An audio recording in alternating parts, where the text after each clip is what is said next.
Good morning. This is Eliza, September 2nd, 2019. Today I am going to mostly work with the Tarot. I will make references to astrology, but what I would like to do in my different readings and communications with you is marry the two together. In other words, marry the essence of Tarot with the deep, soulful understanding of astrology. Even when one has studied astrology for hundreds and hundreds of hours and gazed at it daily and given thousands of readings, each chart speaks each day in each moment a different way. And this is where intuition comes in. For example, if a client comes to me with a chart that I've been back and forth with them for maybe 10, 15, sometimes 25 years doing the readings with them, the chart, I will pray and open my eyes and allow the chart to draw me to a certain part of that chart, and that chart will then give me the route in to what needs to be addressed at this time in my friend or client's life. Friend, client being the same. I love to also work with Tarot while I'm giving astrology readings because I have a great opening through the symbology on the Tarot. And also being a medium, many times people show up from the other side with loving messages that they wish to pass to the loved one who is sitting in the room. And I think the mediumship readings in many ways bring the most solace and the most joy and the most relief to the human heart, because going through death and losing someone that we absolutely adore is perhaps the greatest challenge we face in this lifetime, apart from our own personal physical suffering or even our own personal mental depressive state of mind. So somebody showing up and giving, I've had a few readings where people have showed up that have actually died suddenly in an accident, or even I've worked with the police where somebody's been murdered, and how that happened or where that happened or what was the derivation of that, or somebody that has committed suicide and the family comes extremely worried that that soul is doomed forever. And it is a great relief for them to hear what that person has uncovered and learned through the choice they made. We'll go into that in another reading. Today I would like to use the Rider-Waite deck. This is probably one of my favorites and oldest decks. It is very accurate with symbology. So when you're looking at it, and when I'm teaching the Tarot, actually find that people have their third eye deeply awakened through the depth of the symbols, which are little gate openers to our inner self and to the messages that we're receiving through our inner being. So using Tarot, and when I teach Tarot, I often have the student take one card and just work with it for 3 or 4 days and meditate on it and put a candle and gaze at it and then write down what that card is saying to them. Because no matter the accuracy of the symbology or the ritualistic meanings of that particular card, you are you, and you have your lens of life through which you will learn Tarot, and you will interpret the cards, and you will bring forth your individual message. So when you do learn Tarot, and you may give readings to first yourself, and then as you feel more confident, give them to others, you will find that people will be drawn to your particular energy and your particular interpretations. There will be a divine reason for that linking. So I'm going to start today with the main card that I feel is leading us as a country right now, is affecting us individually. That what is a guidance card of what's going on right now, because it's so intensified. Even with our hurricane, with the children, you know, everything has become magnified.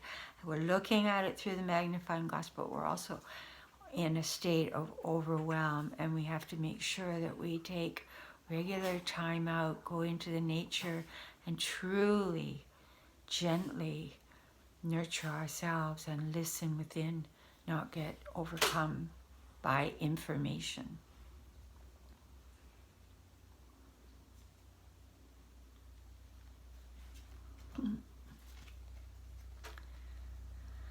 So the card that I've chosen here is the Six of Wands. The Six of Wands is it's showing a knight with a garland on his head and apparent victory. The horse has his head turned toward us.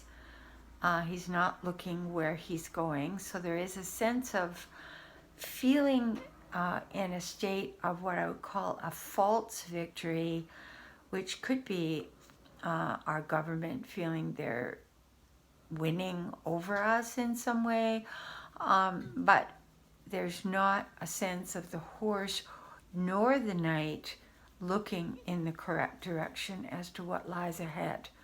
So it's kind of basking in a false sense of security and a sense of being victorious over all in the land while being oblivious to what's coming or what's going on behind. So it is kind of a deceptive card, although it appears initially to be one of celebration, riding home and proclaiming victory. But underneath it all, it's a card without leadership and without guidance. Let's look at what is crossing that card. What is coming across that card to bring a sense of stopping that?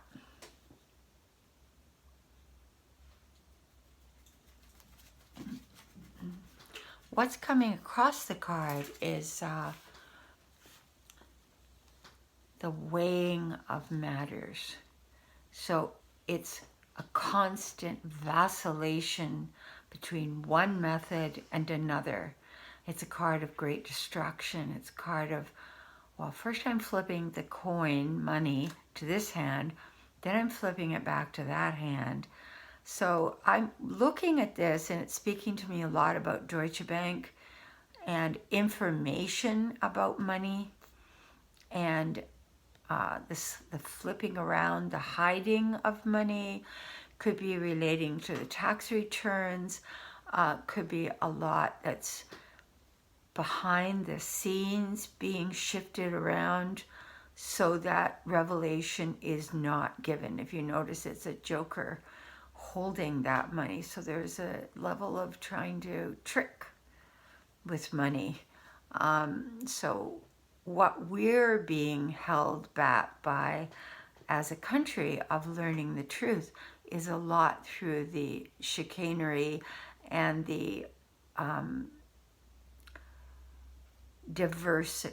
how would I describe it? Distraction. This is distraction. Because first you're looking there, then you're looking there, then you're looking there, then you're looking there. It's one hand to the other. So it's kind of a sleight of hand card. That's what's been our obstacle, is nothing has been what it is supposed to be. So what is our foundational card of where this all is going? And I'm just doing this reading over the next week.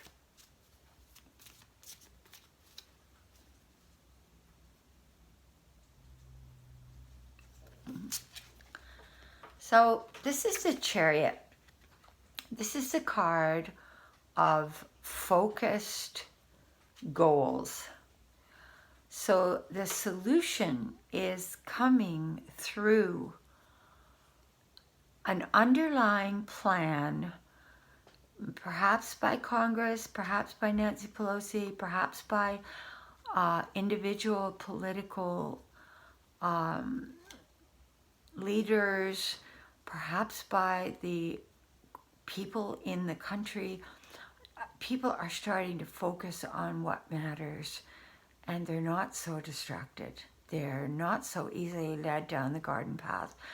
And even though if you look at this, here are two horses pulling the chariot.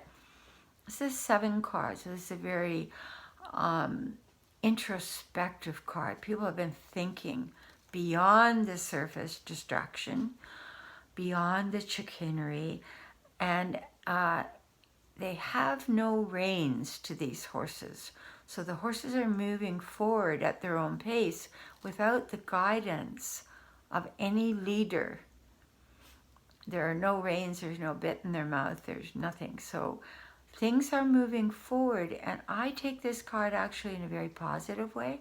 It's almost like a divine hand behind the scenes, guiding, and that's why there's no necessity for the reins.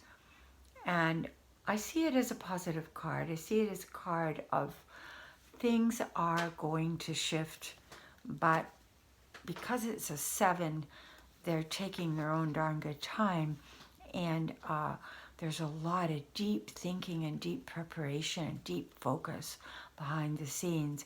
And so I would end this reading today with the thought that we need to stop losing faith and stop repeating the negativity, and instead keep our focus on the directions we wish to see things unfold. I'm going to end there. Ask if you could, if you like the video, share it on your page. Please join, subscribe, and give a few likes. Everything helps everything else. And I wish you all, God bless you. I care about all of you. I'm trying in my own small way here to make a difference.